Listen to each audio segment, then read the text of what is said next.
Hello. Well, I'm guessing that it's just too dark. Put a light on. One of my early childhood Christmas memories is of getting sunburnt. I'd been too long with my shirt off down by the river. Of course, this was in the place of my birth, which is northern Nigeria.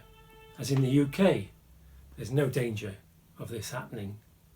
The weather is generally cold and damp. Hours of daylight are limited, even so that you can't video inside after 3 o'clock. It's a season we associate with darkness. Luke, in his Gospel, captures this sense of darkness in his record of the birth of Christ. And he does so in just a few words. The words being, in the days of Herod, king of Judea, chapter 1, verse 5. Here, Luke locates the birth of Jesus in a dark time. You could say that life for all but a few was tough. Most lived on the breadline. That is, they were poor and sometimes dipped into poverty. None of the securities that we take for granted were theirs: healthcare, a welfare system, pensions. Life was short.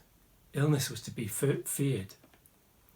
Isolation, shame, and superstition surrounded issues such as disability, widowhood, singleness, and childlessness.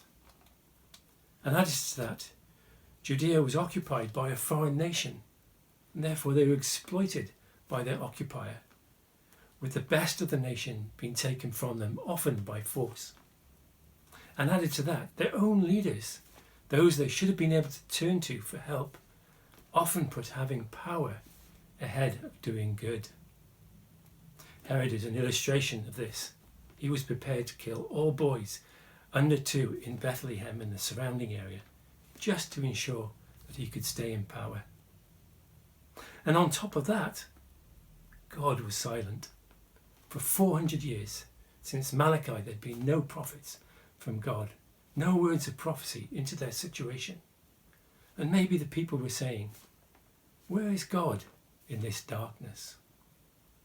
So those words, in the days of Herod, king of Judea, locate us in the time of darkness.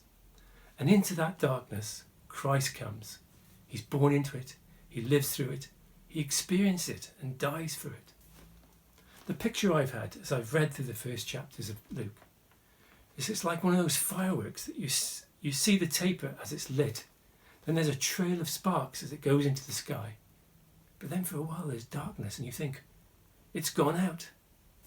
Then suddenly, boom, the sky is filled with beauty and light, and they dispel the darkness.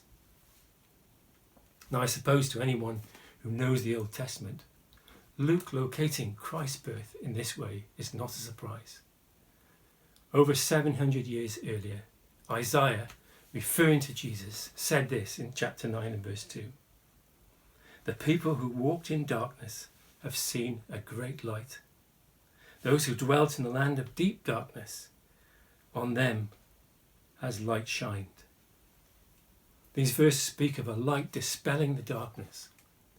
And what is it, or who is it that does that? It's a child, as Isaiah goes on to show us.